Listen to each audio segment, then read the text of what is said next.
Hello, everyone, and welcome to this week's episode of What's at Stake. I'm your host, Andy Whitehouse, a senior partner here at Penta in New York, and I'm joined today by two very special guests to talk about what we can expect from COP29, the 29th United Nations Climate Change Conference, which starts today, November 11th, in Baku. COP29 is an annual meeting where countries, corporations, social sector organizations, and others gather to discuss global efforts to tackle climate change and advance towards the net zero economy.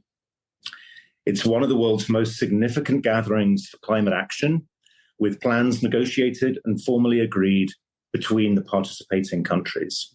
Given the ongoing urgency of climate action, COP29 is expected to spotlight geopolitical tensions, funding commitments, and technological innovations that could help shape a low-carbon future. Our wonderful guest today will help us unpack what's at stake for the global community. So joining me in this conversation is Liza McIntosh, a director in Penta's New York office, who works with our clients here across the climate and sustainability space.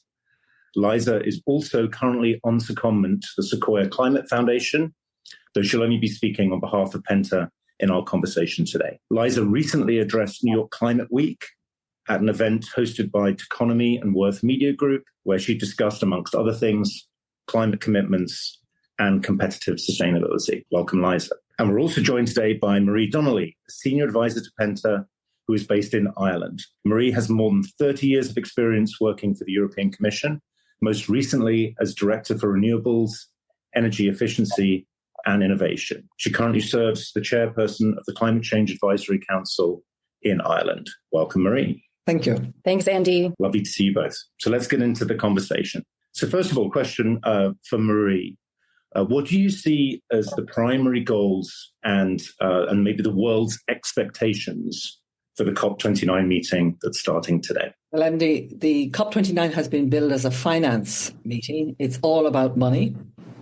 It's not the first time COP will discuss money, because back in Copenhagen some years ago, a target of $100 billion a year was set as an objective. That objective was not met by the deadline of 2020, but it was met by 2022.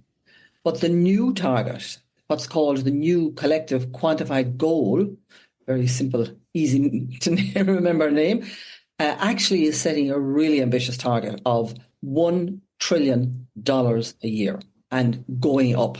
So it is enormous. It will be a very difficult discussion. And that's very pivotal to what COP29 is all about. But it's not just money, because COP29 also has the task of confirming some of the agreements of earlier COPs. So, for example, reducing emissions.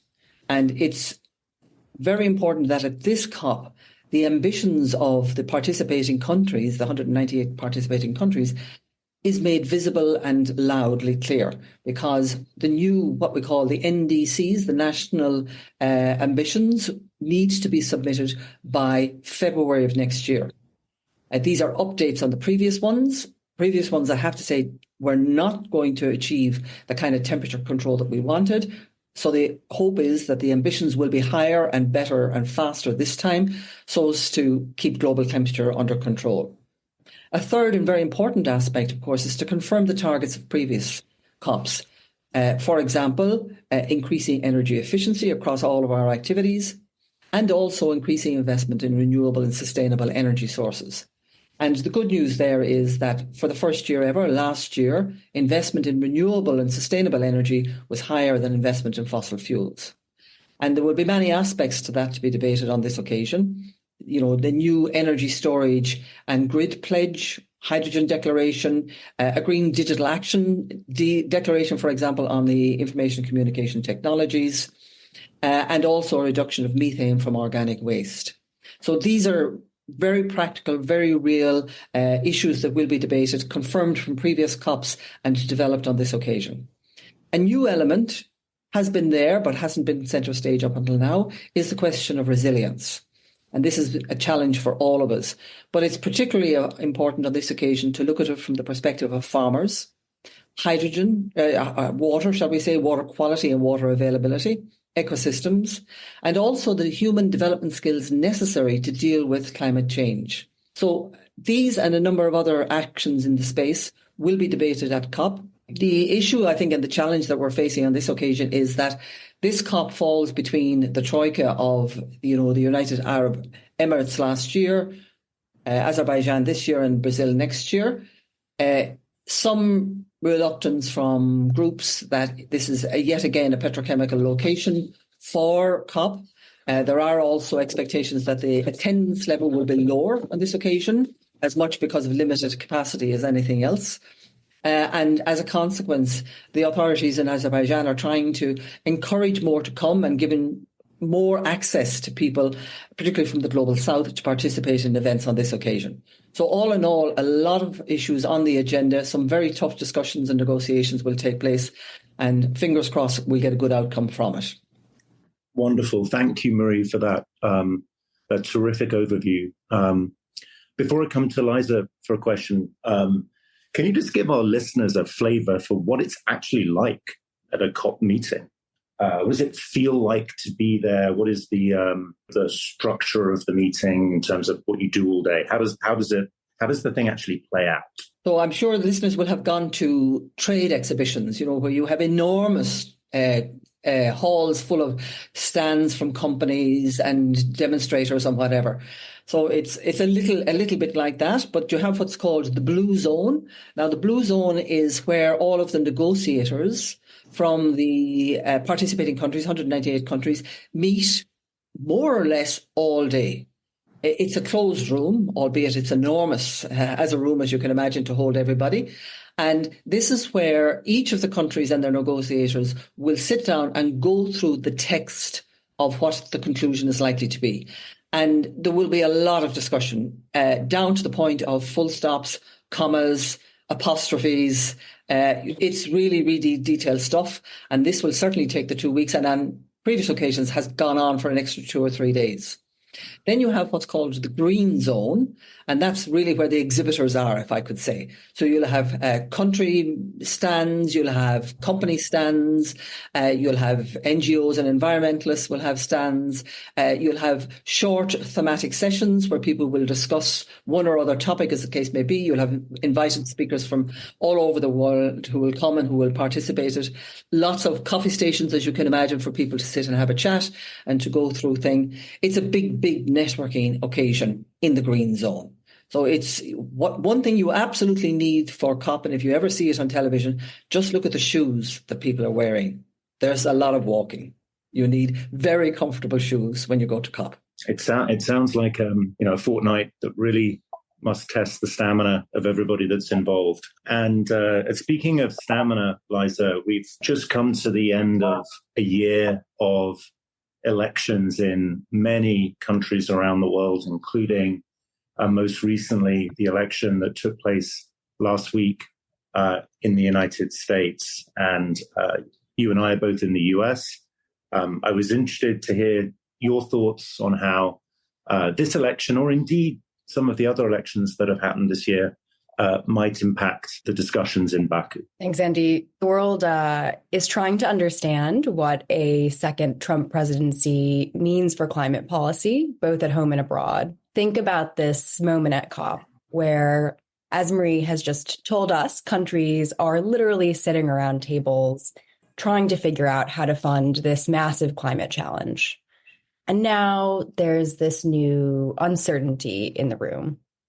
The US, the world's second largest emitter, was supposed to come forward next year with this big plan to cut emissions. It's called a nationally determined contribution, or an NDC. And as Marie reminded us, it's a vital part of the Paris Agreement. That's all up in the air now because, and this is important, Trump has already said that he wants to leave that agreement again. What really strikes me, Andy, is how this is happening at a time when COP29 was already losing steam with American leaders.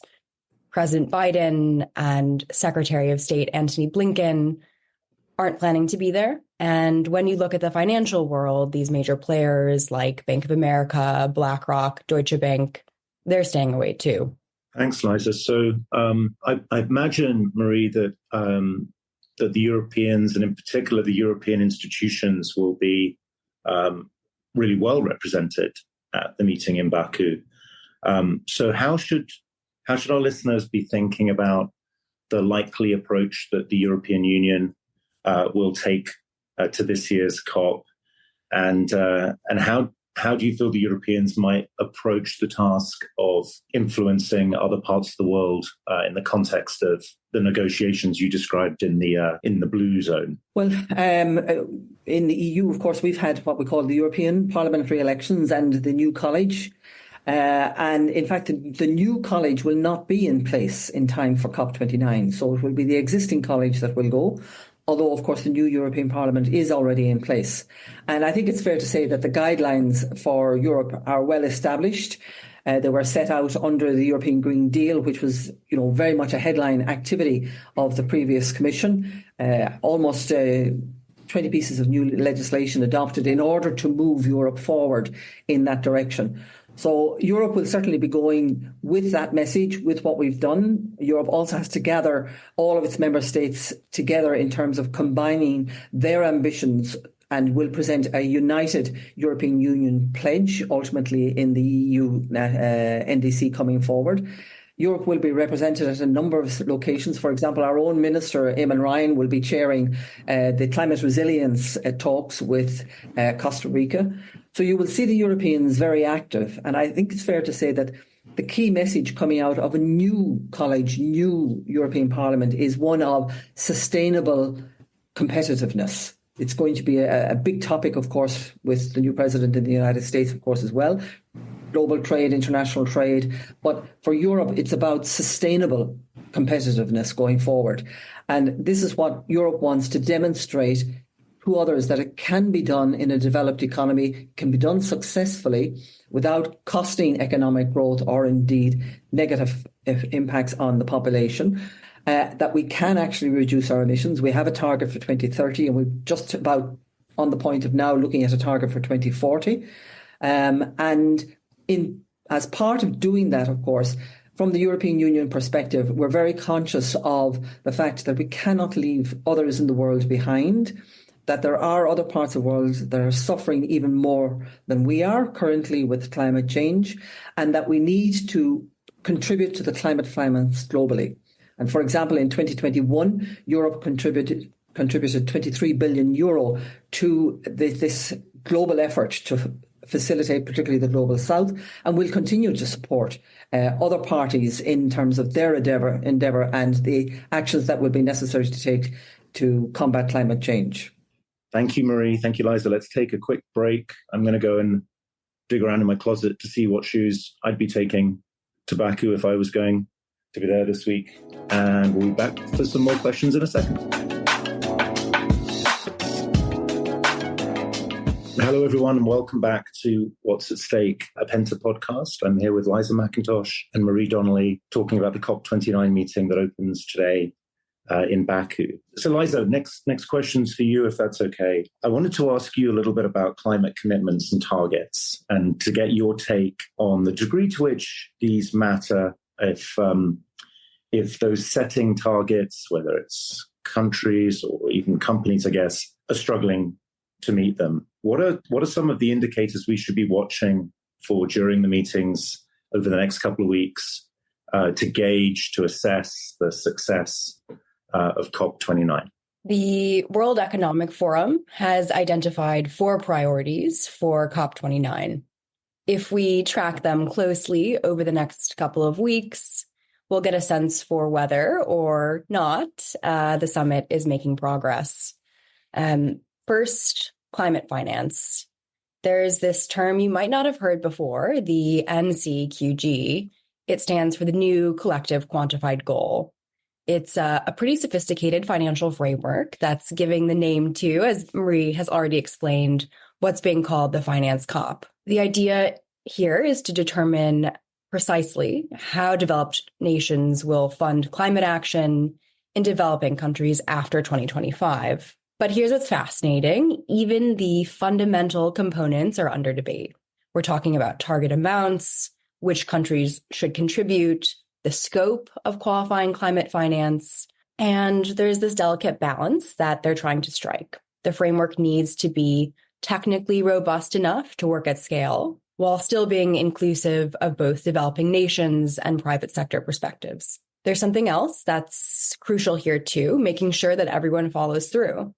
They need a way to track this money to know it's actually doing what it's supposed to do. Second big priority, Article 6. Article 6 of the Paris Agreement is basically the rule book for carbon markets and how countries can help each other meet their climate targets. Now, while they settled on the basic rules at COP26, they still need to figure out exactly how to make it all work in practice.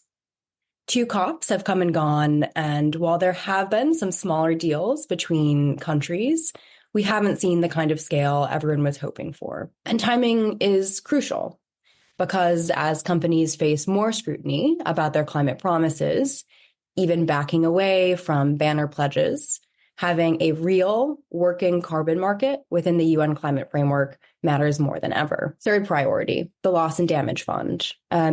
The amount currently pledged to the still forming loss and damage fund is tiny compared to estimated loss and damage needs worldwide. Before being able to grow that amount to anything meaningful, the fund needs to check off a couple of boxes quickly. They need to figure out how the private sector might be involved. And this is really important. They need to decide how that money will actually flow. Will countries have to go through a long process to get funding for specific projects? Or will it work more like what climate campaigners want, where if a climate disaster hits, a trigger is released and money can reach affected countries quickly? The fourth and final priority is about adaptation, helping countries deal with climate changes that are already happening. Adaptation has sometimes been overshadowed by mitigation, but it is crucial as climate impacts worsen. COP29 is a pivotal opportunity to prioritize adaptation and secure the necessary resources. Thanks, Liza. It sounds like just an enormous agenda for the next 2 weeks. And sort of a challenging agenda sort of simultaneously on each of those 4 fronts that you laid out. So a huge amount for the negotiators to get done. But as we're thinking about that enormous agenda, and many of the people who listen to our podcast work inside corporations or social sector organizations, and they're probably wondering, what does this all mean for me and for the organization that I work for? So this is, I think, a sort of final question, perhaps for you both, for you, Marie, and for you, Liza. I'd be interested to hear what you think this all means for perhaps a typical corporate client of Penta. How will the COP, in your view, shape the way that corporations are thinking about sustainability, the net zero economy, and these huge challenges that we're facing around climate change? Maybe if I could come in on that one, Andy. I think whilst what Liza was there explaining there kind of sound like very high level government to government negotiations, I think when you bring it back down to the corporate level, certainly for the larger companies, virtually all large companies have come out with a sustainability motto. Some of them have come out with net zero targets for 2030 or whatever the case may be. At a very practical level, there are a couple of things coming down the track that really do impact on corporates.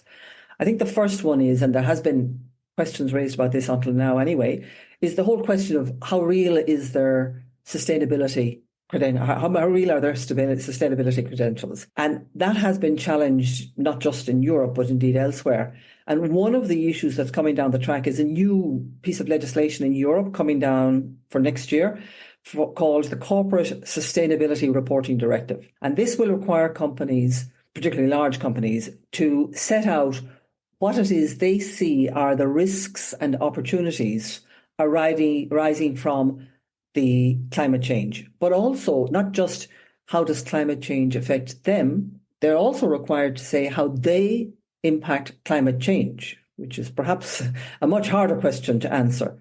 And companies will be required to report on this on an annual basis. So the sustainability claims of particularly large companies will need to be backed up with hard data coming from their own internal analysis and published in this format. And a second one, and this we're hearing more and more from the financial and indeed the insurance sector, is the material risk of climate change. The reality is that it's going to impact not just the future direction of business, but also what are the current critical risks coming from climate change. And Liza was saying there with regard to adaptation, what are the consequences? What are the material damages that companies could face? And what are they doing to minimize them? This might be threats to their own infrastructure, floods, storms, and other things where their own production capacity might be adversely affected, and therefore the banks and the insurance companies want to know about it. So I think it's fair to say that it's a kind of an inside-out revelation of what's going on, both what's the threat from outside, what's happening inside, and what are companies doing about it. Going back to Marie's point just now about climate risk disclosure, many companies either have headquarters or operate supply chains in developing economies. These companies need two things to happen. They need these countries to be able to shift away from fossil fuels in the relatively near term, and they need them to be able to handle climate impacts that are already occurring. One final point. The funding for cutting emissions, what they call mitigation finance, can actually create this ripple effect for businesses.